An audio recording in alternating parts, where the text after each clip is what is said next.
আসসালামু আলাইকুম। আমি আকমাল সাইপাস থেকে বলছি। আপনারা যারা নতুন সাইপাস আসছেন তাদের নিয়ে আমি কিছু কথা বলতে চাই। কথাগুলা আপনাদের শোনা অতি জরুরি, কারণ আপনারা যখন বাংলাদেশ এয়ারপোর্ট থেকে আসবেন তখন আপনাদের ব্যাগ হারাই যাইতে পারে বা অনেক কারণে আপনি ব্যাগ নাও পাইতে পারেন। যে কোনো সমস্যার সম্মুখীন হতে পারেন, যেমন আমি নিজেও হয়েছি।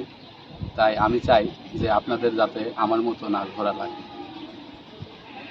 আপনারা যখন সাইপাসের উদ্দেশ্যে রওনা দেবেন বাংলাদেশ থেকে, তখন আপনারা অবশ্যই বোর্ডিং পাসটা নেবেন এবং আপনাদের যে এয়ারপোর্টেই আপনাদেরকে নামেন না কেন, ব্রেক দিক না কেন, সেই এয়ারপোর্ট থেকে অবশ্যই আপনারা আবারও বোর্ডিং পাসটা নেবেন।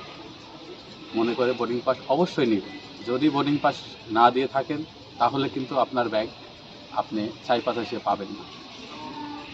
সেক্ষেত্রে আপনার ওখানে আমি বাহারান আসছি, বাহারানে এসে বোর্ডিং পাস নিয়েছি, বাহারান থেকে আবার ইস্তাম্বুল আসছি, ইস্তাম্বুলেও আমি ইমিগ্রেশনের শেষে বোর্ডিং পাস নিয়েছি।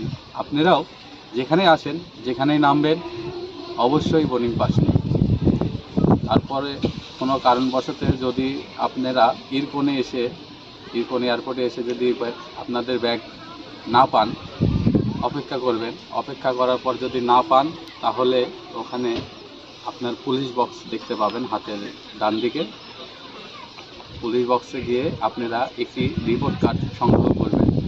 রিপোর্ট কার্ডে অবশ্যই একটা রিপোর্ট দিয়ে আসলে আপনার ওখানে এই ব্যাগ হারিয়ে যাওয়া ব্যাগ বিষয়ে যদি রিপোর্ট দিয়ে আসেন, তাহলে ওখান থেকে আপনাকে নির্দিষ্ট সময় ব্যাগটা পাওয়ার পরে মেসেজ দিয়ে জানানো হবে এবং মেসেজটা আসলে পারে তখন আবার পুনরায় যদি আপনি ওই এয়ারপোর্টে যায় দেখা করেন, তাহলে অবশ্যই আপনাকে ওই ব্যাগটা দিয়ে দেবে।